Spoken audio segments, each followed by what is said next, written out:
I'm Alicia, I'm Abbey, and this is Mystic's Guide to the Universe, your guide to practical spirituality.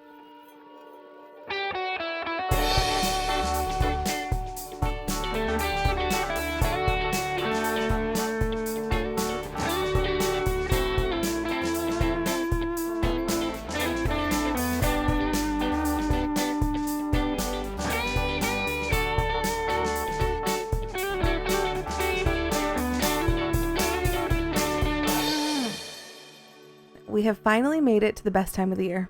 It is officially spooky season, so everybody grab your candles, set your intentions. Today we're going to talk about something that a lot of people think is spooky, but it's actually not. We're going to talk about witchcraft. Heretic. I feel like I'm back in the 1500s. I just brought something from a past life. Blasphemer. Were you scared of witchcraft when you were younger? Did you actually legitimately think that witches were a big deal, something to be concerned about? Listen, when I was 7, my parents had me watch a video and they had a very graphic description of all these witchcraft satanic cults that would sacrifice babies and other people on Halloween night, and how all of these things were rooted in the devil and why. And after I watched that video, I was utterly terrified. And at 7 years old, I never went trick-or-treating again. Wow. And then for the rest of my time in school, I would tell people all about that and why, and why Halloween was evil. And they would just look at me like, man, this girl is batshit. Oh my God. Abby. Oh man, it was great. Embarrassing. Dude, I'm the reason my 5th grade teacher couldn't read Harry Potter to the class anymore. Wait. Wait, you ruined it for everybody? I ruined it for everybody. Oh my God. I came home and I was telling my parents all about this Harry Potter story and how cool it was. And they got really upset and they looked into it and sent her a letter on why it was inappropriate for her to be reading it to the class, and she couldn't read it anymore. I had cousins who couldn't read Harry Potter, but my parents were cool about it. Ever since I was a kid, I was a Halloween girly, and I know our next episode of the podcast is going to be about Samhain, which is the original pagan holiday that they based Halloween off of. It is the root of Halloween. So we're going to actually talk about how Halloween started on the next episode. So we'll talk a little bit more about that. But witches have always been a really big part of Halloween. And I know this year we get to do something super cool for Halloween. We're going to the Caseville Witches Walk. We're running a psychic fair up there, so that'll be really fun. But we get to be around a bunch of other people who enjoy the witch aesthetic. But for you and I, it is so much more than an aesthetic. For us, it is actually something that is an everyday practice. And we might not do things every day. We might not do a ritual every day or talk to our deities every day. But we live our life by the principles and the energy of being a witch. Well, so what's interesting is when you started this, you said, we're going to talk about something that's, some people think is a little bit scary. Mm-hmm. So let's talk about that real quick. Witchcraft didn't always start out being scary. Yeah. It started out as women being healers. It started out with women knowing herbs and being able to do natural remedies. And they became the wise women of the village. And people would go to them for help, for wisdom, for health. And they would kind of be one of the leaders of the village in addition to the actual leaders. In the 11th century, witchcraft and that way of life started to become negative. It started to gain a negative connotation. And that is what led to different writings being done about witchcraft being associated with the devil. I think it was called the Malus Maleficarum. I'm probably not pronouncing that right, but it was written by 2 German Dominicans in 1486, and it was how to identify, hunt, interrogate witches. They used it in the Salem witch trials to, track these people down, and they burned tens of thousands of people, mostly women. So let's talk about how it all started. So in prehistoric pagan traditions, it kind of started out with early humans practicing nature-based spirituality, honoring the elements, following celestial bodies, and then a lot of people, especially back in the beginnings of time, they would use deities and they would use spirits to explain things that are going on. You mean mythology? Right. So mythology is definitely part of it. And even different cultures like Native American culture, they have different spirits that handle different elements. They have different spirits that handle certain things that happen as far as weather and celestial events and anything. So that is kind of how it all started. And then we had, shamans and healers. They would use herbs and they would use flowers and they would use rituals and they would use different compounds of things that they would find in the land that they lived and use that to heal people that lived in that land. And nowadays that would be considered witchcraft, even though back in the day it was literally just how people survived. Yeah. So honestly, a lot of these things are very arbitrary. They just decided, hey, we can't control people if they're able to fix themselves, so we have to make that an us thing. And then in ancient civilizations like ancient Egypt, in Greece, in ancient Rome, magic was integrated into religious practices. So they would do rituals, spells, incantations. They would call gods and goddesses in to heal and to manifest. And so that was just how they lived their lives too. Then in medieval times, witchcraft became associated with heresy as Christianity spread. So Christianity started to spread across Europe. Pagan practices were demonized. Wise women and herbalists were viewed suspiciously because now they can heal and they can predict things and they know things that the Christian church thought that they shouldn't know. I feel like we need to draw a line between the word Christianity and the entity that was the Roman Catholic Church. It's a very different beast now than it was then. For some of our listeners who are Christian and they're like, well, we're not the problem. Like, make no mistake, the Roman Catholic Church was the problem. Yes. And it wasn't the religion. It was the people behind the church that wanted all the power for themselves. Yep. And they couldn't have people out there making other people better. Then, as that happened, the fear of witchcraft became so huge and it took over everything. That's when the witch hunts began in Europe and the Americas. That led to tens of thousands of people, mostly women, being executed because they've been accused of witchcraft. And in fact, they're pretty sure that none of the women that were killed in the Salem witch trials actually had anything to do with witchcraft or herbalism or anything like that. Those were complete red herrings and completely wrongly accused women that were just killed. Well, they would kill women who would stand up for themselves and who were a problem and who didn't submit. That was part of it. But then also they were just randomly killing women to make an example of them. So that lasted way longer than it needed to last. There are still places in the United States where witchcraft is not allowed. If somebody came knocking on our door, we would just say, oops, you got the wrong ones. Yeah. Like, we're not doing witchcraft here. Nope. But it would be like in Matilda when the teacher has to like hide all of her colorful stuff when Miss Trunchbull comes in. Yes. We could just do that so easily. Everything in our shop is on wheels. Yeah, absolutely. So we're fine. But that's kind of how witchcraft shifted from being this amazing thing that would help people and help people live their lives to something that was demonized, persecuted, and looked at as evil and wrong. And then in the 1950s, Gerald Gardner introduced Wicca. It didn't really gain popularity until many years later. And I, being an 80s baby, I remember the 90s, Wicca was like the cool thing. Everyone was a whimsigoth. Everybody was like dressed like Willow on Buffy the Vampire Slayer. And I looked up to these people and I was like, wow, you're going straight to hell, but you look so cool doing it. I'll pray for your soul. Yeah. I think I just wanted to kiss him and I didn't realize it. I'm like, wow, you're so cool. You're evil and you're going to hell, but wow. I think that was probably my gay awakening.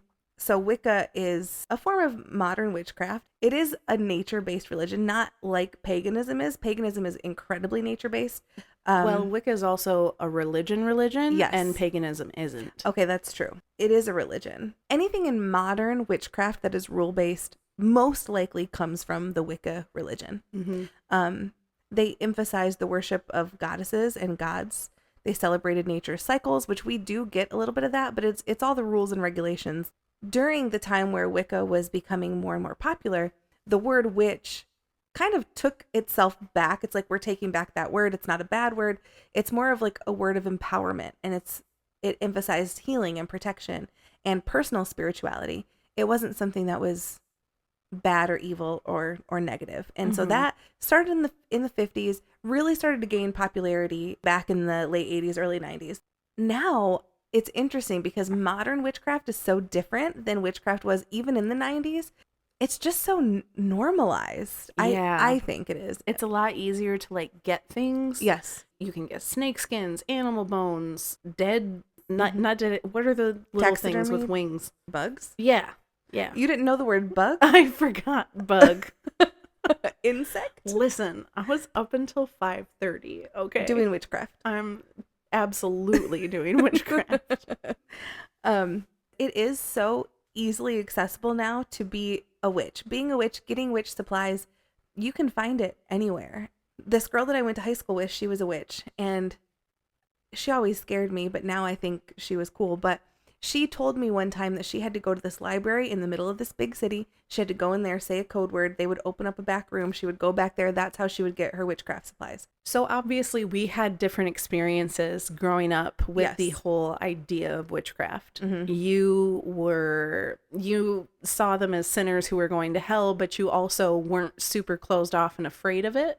No. What was that like, moving from being Baptist to fully embracing witchcraft? So I remember when I was in middle school and high school watching Sabrina the Teenage Witch and just begging. I had to hide that I watched that show. Oh, that's a bummer because my sister and I watched it together all the time, but I had to hide it. So I would watch Sabrina and I would think, I wish this was real. I wish this was real so bad. Like I want this. There was an episode of Sabrina where she talked to her reflection and it was like and it talked back. It talked back. It was Yeah. like an alternate universe or an alternate timeline where everything was flipped backwards. And I remember I would stand in front of my mirror and I would just stare at myself and I would just say, I know you can hear me. I know you can talk back. You just don't want to. Are you scared? I promise you we're in this together. Nobody has to know. Like, and That's hilarious. She never talked back until many years later when I did a lot of mushrooms and then she talked back.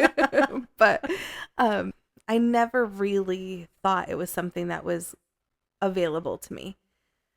So I think it was really easy for me to jump in with both feet because it's something that I had been wanting my entire life and just didn't think it was possible. So when I had a little bit of a glimmer that maybe it's possible, and even if it's not real, even if it turns out to all be bullshit, just like it is just a TV show, then at least it was a fun journey. And then it turned out some of it was like real. Like, you know, I haven't found a genie bottle that I can zap myself into yet, but I'm still looking.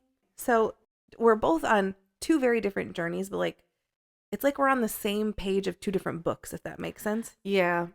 Well, so when you started very celestial. And when I did start, I started very earthy. Yeah. And as our journeys continued, you started to come down to earth and I started to go upwards. We met in the middle and then continued. And now I'm in the celestial area and you're in the very down to earth area. Yeah. And I feel really good about where I am as far as being so grounded and being earthy. And I can even tell a difference just in my demeanor and how I carry myself and even how I speak. And it feels good here. I don't ever want to go back. So I'm glad that you took over the celestial aspect of it. Like, I still love the sky, and I'm still going to be the one that's like, hey, Abby, let's go to the dark sky park in the middle of winter so we can see Pleiades. Listen, I'll do it. I know. We're going to do it. And I'm always going to know what the moon is doing, and I'm always going to know when Mercury's in retrograde, but I'm not so head But in the clouds. even that is earth-based. The Yes. moon. Oh, you know what's crazy? Somebody told me the moon is a chunk of Earth that came out. Like, that's Kind of what the wrong shape there. Yeah. But Well, it's hold on a second. Hold on a second. What the fuck, Abby? Did you just say it's the wrong shape? because the Grand Canyon is a line and the moon is a circle. It's a sphere. I have to ask you a question. In your 5G celestial journey, do you believe in gravity? Because gravity is what made the moon a sphere. What? What? Oh, What? No. Wait a second. Wait a minute. What? A gravitational pull Uh-huh. is what makes the planets round. Okay, not only did I go to a Christian high school where I learned that the 7-day creation story. Sure. Okay, that was fact. Okay, that Well, was yeah. the fact. The moon was round because God made it that way. Sure. Okay, and I thought that until just now. So that's my understanding of the universe. Gravity, huh? Gravity makes the spheres. Gravity makes the spheres. I just thought a circular chunk of the Earth came out and floated away and got stuck in its orbit. I should really start reading more science books. I think it's fun for me to marry witchcraft with science because there is a lot of crossover. Yeah. And it's fun. It's fun to like realize I might sound fucking crazy because I say I'm a witch and I do witchcraft, but also all of the things that I believe and all of the information that I'm getting and using in my craft is backed by science. Okay, so with witchcraft, though, I think a lot of people might have a certain picture in their head of what that means. You know, when I say I'm a witch and I do witchcraft, I think people picture us standing over a giant cauldron and throwing an eye of newt and, you know, toe of man. That's Hollywood. A lot of the witch tropes that people still follow to this day are like riding on a broomstick, the pointy hat, wearing all black, having long fingernails. Those actually do come from specific lore. It comes from specific things in history.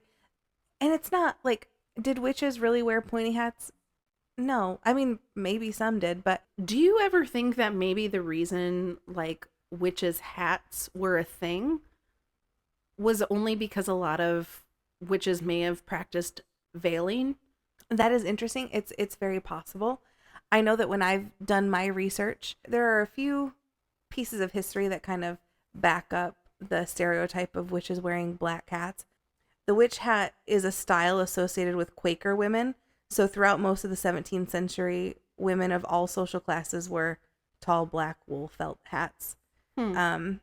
Dress historians consider that a normal fashion for the time. The wide brimmed hats with the point, those were colonial hats. They were popular in the mid 1600s, which is right around the time that it was like the peak of the witch trials. Fever. Yeah.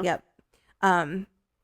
So then people in the Christian denomination were scared to wear those hats because it associated them with Quakers, but then it also started to associate them with witches as well. So, and then the broom, riding on the broomstick, there's a very interesting history for that. Witches anointed their staffs with hallucinogenic plants and rode them to better absorb. Hold on. This is true. Okay. Passages written in 1324. The investigation of why there's a stereotype that witches ride broomsticks. It is because witches actually anointed their staffs, the sticks of their brooms, with hallucinogenic plants, put the broom between their vulva to absorb chemicals. Why wouldn't they just rub it down there? Why would they grind on a broom? Because they were single? Oh my gosh. To me, the broom thing makes sense. Not that part. But, I mean, to me, the broom thing makes sense because if I'm sweeping my house or sweeping the shop floors, I will sweep everything to the door. I'll make sure I get plastic and everything out of it. But anything that can go back to the earth, like dust and our sage sprinklings and our cinnamon, and I will sweep that back in to the earth, and I will sweep it out my door, and I will basically say like I'm getting rid of all of this old energy and I'm inviting in new energy. So even something as simple as that is witchcraft. Witches do use brooms in a lot of their practices. I guess I'm gonna have to start a new practice. The broom is a symbol of fertility, which now that makes sense. The broom is a symbol of female domesticity, and it's also clearly very phallic. So riding a broom was seen as a symbol of female sexuality. The first known depiction of a witch on a broomstick was in a 1451 manuscript, Le Champion des Dames, The Defender of Ladies, by French poet Martin Lefranc. The image was full of sexual and spiritual depravity, which that is what we That's are all the best about kind here. of depravity. Yes. I do use a broom in my practice. We talked about that a little bit. Stop That's it. never going to mean the same thing to me ever I again. ruined it. You ruined it. The internet ruined I'm it. going to tell everybody I know that. I'm going to tell strangers on the street that. Did you know that witches rode naked on brooms to get off? It didn't say naked, just vulva out. We might actually want to adopt this vulva practice into our witchcraft journey. So, because listen, it says that although today we use plant compounds like mushrooms, DMT, we use those as psychedelics and hallucinogenics to connect spiritually. When you ingest them orally, they have side effects. When you ingest them sexually, there are no side effects, apparently. And that was huge in medieval times. I wonder who the first person to think of that was. I think somebody got caught doing it and they're like, wait, it's religious. That's what I think. It says that hallucinogenic compounds are better absorbed through the sweat glands, and that's how it became ingrained into folklore. I like that we're getting our, excuse the word, but I like that we're getting our raw reaction. Yeah, okay. Oh, you know what's also very interesting is witches were also always looked at as being poor. Like when you think about a witch, you think about them living in a cottage in the middle of the woods, or like a little hut that's all covered in vines, and they never have like a nice big mansion that they're doing their witchcraft out of. And that's because it was so much easier to convict poor women of crimes back in the 15, 16, 1700s. It was easier to incriminate poor people. So that's where it still is. So that's why witches are always portrayed as like poor old women, feeble.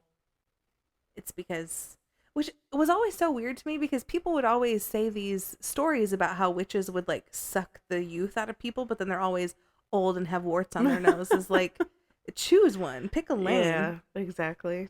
And then covens, just women sticking together. And I'm sure it was dangerous to be part of a coven at some point. Mm-hmm. But now there's power in numbers. Yeah. I love a bonfire, but I don't love the bonfire because of the fire.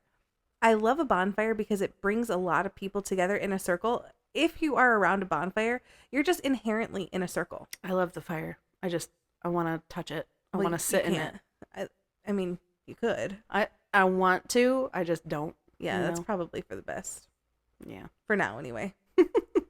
One day. Safe to say you want to be cremated then. Yes. Okay, fair. Yes. That'll be your final act of fire magic. Yeah. I want to be burned on a pyre, and then I want you to collect my bones and grind it up by hand, and then I want you to find somewhere to lay it. I love how you're telling me to do it like you're going to go before me. I'm 100% going before you. Okay, then I'm going to need you to put this in your will, because okay, I'll do it. Like, you're assassin training and I'm, donut contest eating. So I just feel like I'm the first one to go. Unless I just meet the wrong assassin. Oh, yes, yes. So an interesting little factoid is the reason why witches cackle, it's releasing pent-up energy. It's releasing their pent-up magic. And if you have a lot of emotions or a lot of magic that are stewing inside of you, apparently cackling can get it out. That's going to be a fun, like, it's like a somatic release. Yeah, I can see that. Do you feel a little bit better now? I do. A cackle is when emotion bursts out of you so fast that it releases a harsh crowing sound. It was also used to call in crows. So witches would cackle to call in their crow friends to do their bidding. That's why a lot of people think that witches have an evil laugh, because people think that when witches cackle, they're doing evil. Well, when you're summoning crows, I can see how they would think that. They just are lonely. Crows are awesome. Crows are awesome. I summon crows by throwing peanuts on the driveway. There you go. And they come a-running. I bet they do. That broom trivia has killed me. I'll never be the same. Now I understand why some of the brooms were knobby. Oh my God. Like, now I get why they all weren't straight and some of them had like a bend to them. You Like, gotta serve the curve. yeah. Oh my God. Serve the curve. Oh my God. See, witchcraft is not scary. It's just fun. It's just, honestly, And it's oddly sexual. oddly sexual. That's why the Catholic Church hated it. The Catholic Church hated it because of the control we talked about. And because women felt empowered. Because it empowered women.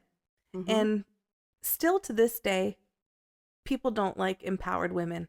And it is our job as women in society, but also as witches, to empower each other, to stick by each other, and to allow everybody within our vicinity to reach their full potential, whether it's your full potential in witchcraft or just in life. And that is what we do here. We hold so much space here for women to be their most empowered, most authentic, strongest, happiest selves. And we do that through witchcraft. And even in our classes where we don't talk about witchcraft, we are still using our gifts and using our beliefs to empower women. And that's the whole reason why we're doing this. Have you noticed that society over thousands of years has always pitted women against each other? Always. And it's to divide. It's to divide us, because when empowered women stand together, anything can happen. Exactly. And we're going to see exactly what that looks like. Thank you for joining us on this journey through the history of witchcraft. It was very eye-opening. It was a fun time. And if you'd like to, join us in person for a witchcraft journey. We have witchcraft classes every month. We will not be teaching anybody how to ride a broom, so please don't ask. Those are for our secret retreats. Our next episode, we're going to be talking about Samhain, the history of Samhain, and how that correlates to modern day Halloween. We're so excited to talk about that. We love Halloween, and we love Samhain, and we love spooky season. So join us for that journey as well. This has been Alicia and Abby. Bye. Bye.